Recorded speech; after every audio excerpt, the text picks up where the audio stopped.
রমজান উপলক্ষে রামগতি ও কমলনগরের মানুষের প্রতি সাবেক সংসদ সদস্য এবিএম আশরাফ উদ্দিন নিজানের বাণী। বীর চত্তলা টিভি। রমজান মাসের পবিত্রতা, রহমত ও বরকতের সময়ে রামগতি ও কমলনগরের প্রিয় জনগণের প্রতি আমার আন্তরিক শুভেচ্ছা ও অভিনন্দন জানাচ্ছি। রমজান মাস শুধু আত্মশুদ্ধির সময় নয়, এটি আমাদের মন, মস্তিষ্ক এবং হৃদয়কে শান্তির পথে পরিচালিত করার এক বিরল সুযোগ। এ মাসে আমরা সবাই একসঙ্গে রোজা রেখে সহানুভূতি, সহমর্মিতা এবং মানবতার প্রতি আমাদের দায়বদ্ধতা নতুন করে অনুভব করি। ত্যাগ, ধৈর্য এবং সংযমের মাধ্যমে আমরা আল্লাহর কাছে নিজের পাপসমূহ মাফ করার সুযোগ পাই এবং মানবিক মূল্যবোধকেও আরও উজ্জীবিত করি। রামগতি ও কমলনগরের প্রতিটি মানুষের সুখ, সমৃদ্ধি এবং ভালোবাসার প্রতিফলন হোক এই রমজানে। আমি আশা করি এই মহামানবিক মাসে আমরা সকলেই একে অপরের পাশে দাঁড়িয়ে শান্তি ও নৈক্য প্রতিষ্ঠা করতে পারব।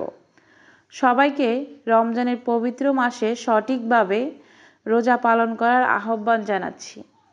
আল্লাহ আমাদের সবার জীবনে রহমত ও বরকত দান করুন এবং আমাদের অন্তরকে সবসময় ভালো কাজের প্রতি আগ্রহী করুন। ব্যবসায়ীদের প্রতি আবেদন, মানবিকতা এবং সহানুভূতির পরিচয় দিন। ব্যবসায়ীরা তাদের লাভের দিকে একপেশে নজর না দিয়ে সাধারণ মানুষের প্রয়োজনের বিষয়টি বুঝতে পারেন। এ সময় আমাদের একে অপরের সাহায্য করা উচিত।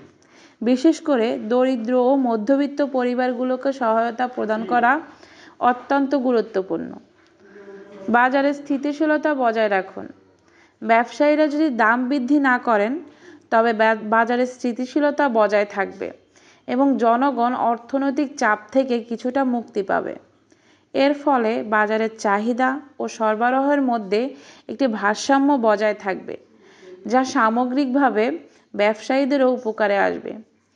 ন্যায্য লাভের কথা মনে রাখুন। ব্যবসায়ীরা যদি ন্যায্য লাভের পথে চলেন তবে তারা দীর্ঘমেয়াদে গ্রাহকদের আস্থা অর্জন করবেন, যা তাদের ব্যবসার জন্য লাভজনক হবে।